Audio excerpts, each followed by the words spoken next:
ADC Harun, তার সাথে হচ্ছে অতিরিক্ত উপকমিশনার সানজিদা। আরে রাস্তার মধ্যে মোবাইল টিপা টিপা যাইতেছে, মানে আমার প্রত্যেকটা ফ্রেন্ড, প্রত্যেকটা ছোট ভাই মানে খুবই প্রশংসা করছে সেই রান্নার। ওভারব্রিজটা দেখেন, সম্পূর্ণ সবুজায়ন করছে সাভার ক্যান্টনমেন্ট বোর্ড, সেই জন্য সাভার ক্যান্টনমেন্ট বোর্ডকে অনেক ধন্যবাদ। আচ্ছা, আজকে একটা মিস কল দিও আমাদের, পাঠিয়ে দিন। গেলাম, আসসালামু আলাইকুম। আসসালামু আলাইকুম everyone, this is Faisal Hossain from MA block. বাসার থেকে বের হইলাম প্রায় 3:35 মতো বাজে। মোটামুটি গরম আজকে বেশ। তো বাংলাদেশে যতটা না গরম, তার চেয়ে বেশি গরম আসলে আজকাল রাজনীতির মাঠে।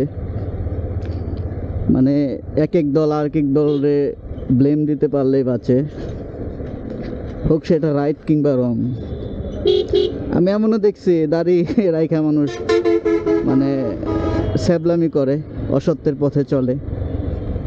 আর কখন যদি আপনি তাদের ভুলটা ধরাই দিতে যাবেন, আপনি উল্টা দোষী হয়ে যাবেন। আসলে সব জায়গায় মানে সব কিছু করা ঠিক না, উলবনে মুক্ত সরানো ঠিক না। এটা আচ্ছা, যাই হোক, রাজনীতির কথা বাদ দিলাম। একটা গুড নিউজ হচ্ছে, আগামীকাল একটা ডিসিশন হয়েছে গভর্নমেন্টের পক্ষ থেকে। সেটা হচ্ছে বাইকের যে তেল আমাদের অকটেন, সেটা 130 টাকা ছিল, 135 টাকা ছিল বেশ কিছুদিন আগে, তারপর 130 টাকা করলো সরকার। আবার এখন এটার দাম আরও 5 টাকা কমাইছে, মানে 125 টাকা করছে আর কি। যেটা কিনা ছিল 89 টাকা আপনার 1 ইয়ার আগেও আর কি, 89 টাকার মতো ছিল। এরপর 135 ছিল, হয়েছিল 30-এ আসলো, আবার 5 টাকা কমাইছে। যাই হোক, 5 টাকা কমাইছে তো অনেক ভালো করছে আর কি, মানে অনেক বড় উপকার করছে আমাদের 5 টাকা কমায়। তো আমার মনে হয় না এই 5 টাকা কমায় কোনো ফায়দা হয়েছে, কারণ এই 5 টাকা ওই পাম্পের যারা তেল দেয় এরাই হচ্ছে মাইরা দিব, আমার যেটা মনে হয়।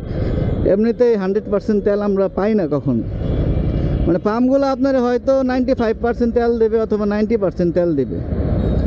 হ্যাঁ, এটা আমি অনেক পাম্পেই মানে সরাসরি জিজ্ঞেস করছি, বলে হ্যাঁ ভাই, আমাদেরও তো লাভ করতে হবে, আপনাদেরকে কখনোই আমরা 1 লিটার তেল পুরোপুরি দেই না, কোনো পাম্পেই দেয় না।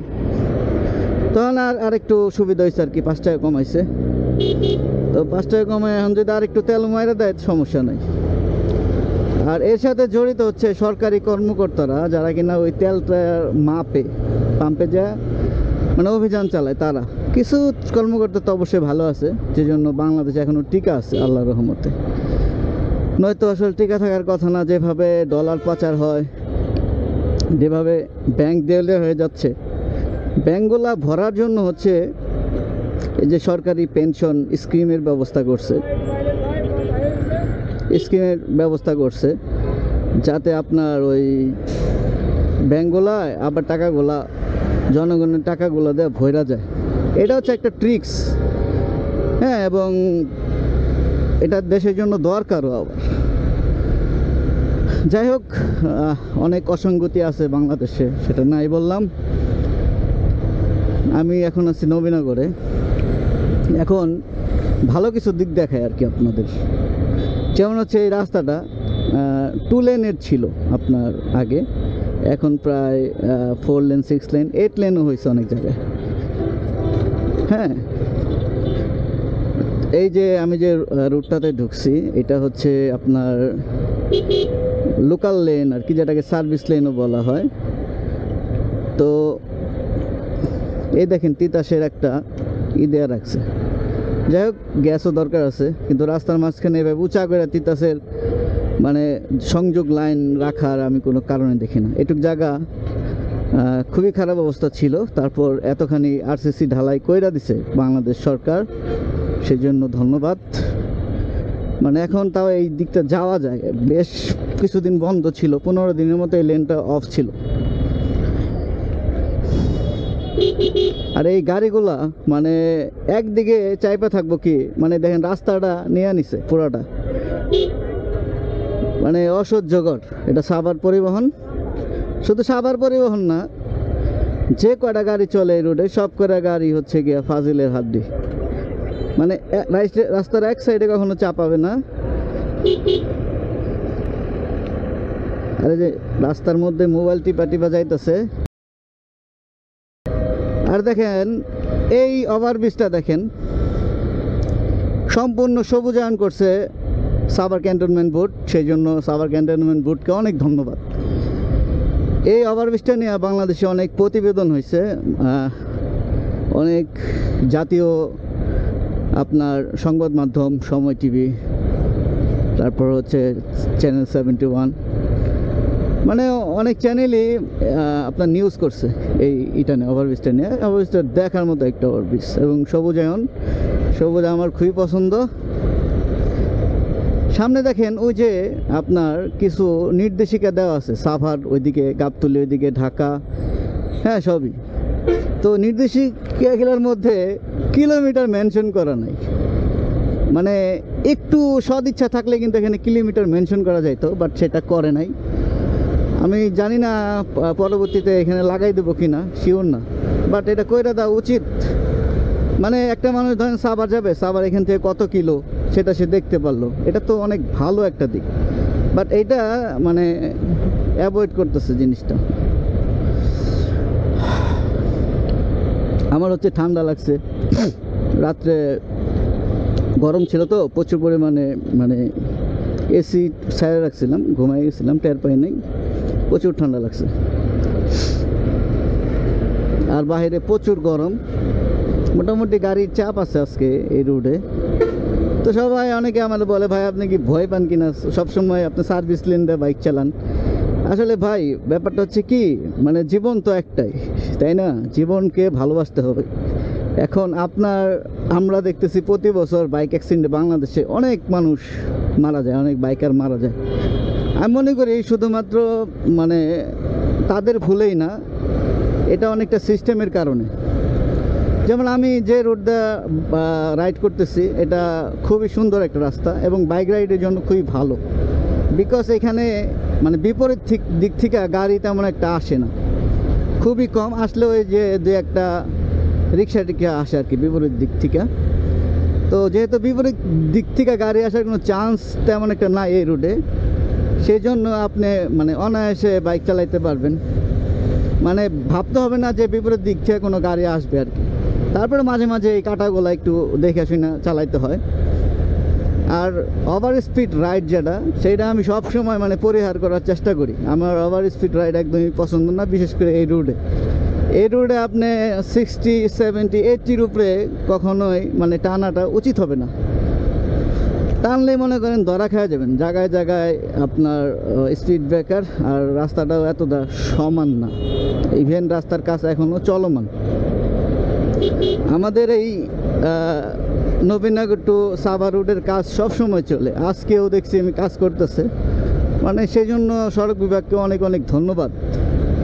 এই রাস্তাটা সবসময় তারা মানে ক্লিন করে রাখার চেষ্টা করে। একটা জায়গা একটু গর্ত হয়ে গেল, ওইটা দেখা গেছে পরের দিনই তারা মানে করে দেয়, আপনার রিপেয়ার করে। খুব ভালো লাগে এই জিনিসগুলো। তারপরেও রাস্তাটা মানে অসমান, ফ্রেশ না আর কি। কথা বলতে একটু কষ্ট হইতেছে, মানে নাকে ঠান্ডা লাগে রয়েছে। আজকে আমাদের একটা খিচুড়ির আয়োজন করার কথা, এটা হচ্ছে নলাম ব্রিজে, আমরা কিছুদিন আগে করছিলাম।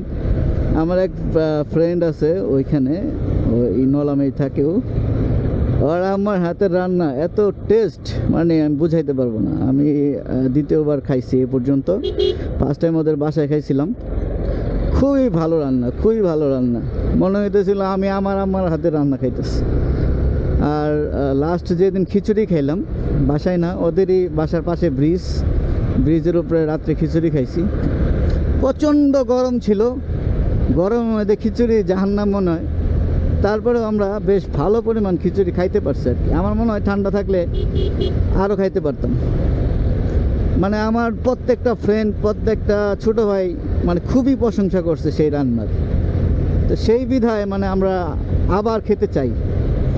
আজকে হয়তো খাওয়া হবে না, কারণ প্রচুর গরম। আমি তো চাইবো না যে আজকে খিচুড়ি খাই, তারপরেও দেখা যাক কি হয়।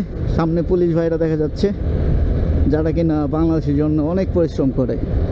আচ্ছা, পুলিশের কথা যখন আসলোই, এই তো 2-3 দিন আগে যে ঘটনাটা ঘটলো, বাংলাদেশ ছাত্রলীগের কেন্দ্রীয় সদস্য, 2জন সদস্য, মানে পদধারী 2জন এবং এডিসি হারুন, তার সাথে হচ্ছে অতিরিক্ত উপকমিশনার সানজিদা।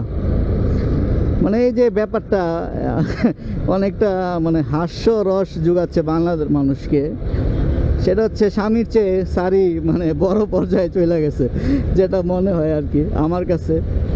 স্বামী থাকবে একটা মেয়ের কাছে, মানে কি বলবো, সম্মানের একটা জায়গা, হ্যাঁ, একটা আশ্রয়স্থল। সেই স্ত্রী যখন মানে আপনার স্বামীর নামে মানে আসামি করে ফেলে, ব্যাপারটা একটু ঘোলাটে লাগে আর কি। হ্যাঁ, যাই হোক, আমি বলবো না যে তাদের মধ্যে কোনো সম্পর্ক আছে, কোনো পরকীয়া আছে, ওইটা আপনারাই বেশি ভালো জানেন। আর বাংলাদেশ পুলিশ আছে, উপরে অনেক কর্মকর্তা আছে, তারা তদন্ত করে দেখবে। তবে যাই হোক, এই ধরনের অনাকাঙ্ক্ষিত ঘটনা আসলে না ঘটুক, সেটাই আমার আশা প্রত্যাশা। আর সবাই সবার বউর দিকে নজর দিবেন, বউ দেয়া কামাই খাওয়ার চেষ্টা কম করবেন। হ্যাঁ, যে মেয়ে করে কামাই তার আসলে লাগে না জামাই, একটা কথা মনে রাখবেন। আর যারা কিনা জাতের মেয়ে, তারা যতই কামাই করুক না, ওই স্বামীর সান্নিধ্য, স্বামীর আনুগত্য সে করবেই, এটা স্বাভাবিক। হ্যাঁ, তো যাই হোক, তারপরেও ইসলামিক রুলস অ্যান্ড রেগুলেশন মানে মাইনে চলা উচিত আমাদের সবার। এখন আছে পিএটিসি, সামনে পোলারের একটা গাড়ি আইসক্রিমের। হ্যাঁ, পোলার আইসক্রিম আমার খুব প্রিয়। পোলারের চাইতে ইগলোটা ভালো লাগে, পোলারও ভালো বেশ, বাট পোলারের মধ্যে একদিন আমি পাইছি আপনার একটা বক্স আইসক্রিমের ভিতরে কেমন জানি একটা শক্ত প্রোডাক্ট পাইছিলাম আর কি, মানে একটুখানি যদিও। এরপর থেকে পোলার আমি কমই খাই, বাট পোলার আইসক্রিমটা ভালো, আপনার ভালো দেখে এখনও টিকা আছে বাংলাদেশে। কারণ বাংলাদেশের মানুষ এতটাও ভালো না যে একটা প্রোডাক্ট ভালো না হলে ওটা বারবার পারচেস করবে। একটু গাড়ির চাপ আজকে অনেক বেশি মনে হচ্ছে। আর সামনে হচ্ছে লেগুনা, আপনাদের সাভার রোডে হচ্ছে আপনার সেনবি থেকে সাভার পর্যন্ত লেগুনা চলে। সেনবি থেকে না, ঠিক আসে হচ্ছে কলমা, আশুলিয়া থেকে, বিরুলিয়া থেকে প্রবাবলি।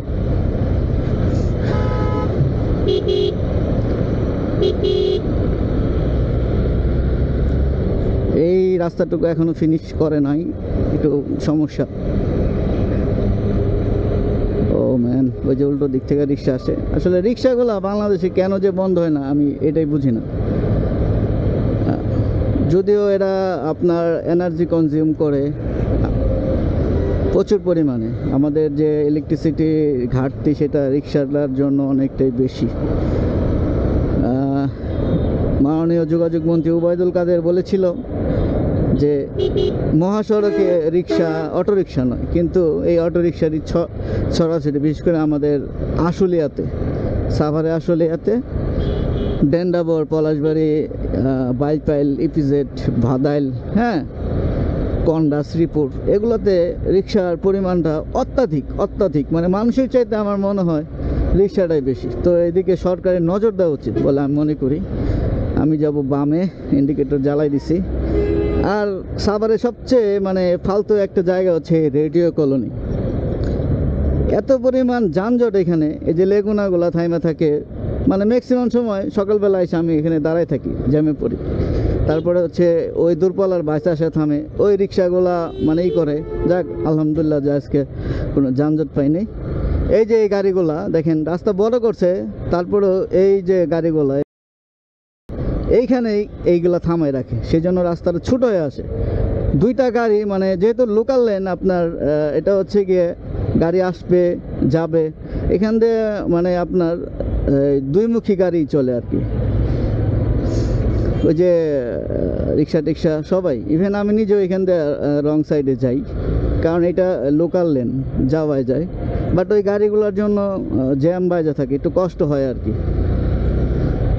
আচ্ছা যাই হোক, আজকে অনেক কথা বললাম, রাস্তার কথা না বলে অনেক দেশের কথা নিয়ে আলোচনা করলাম। সবাই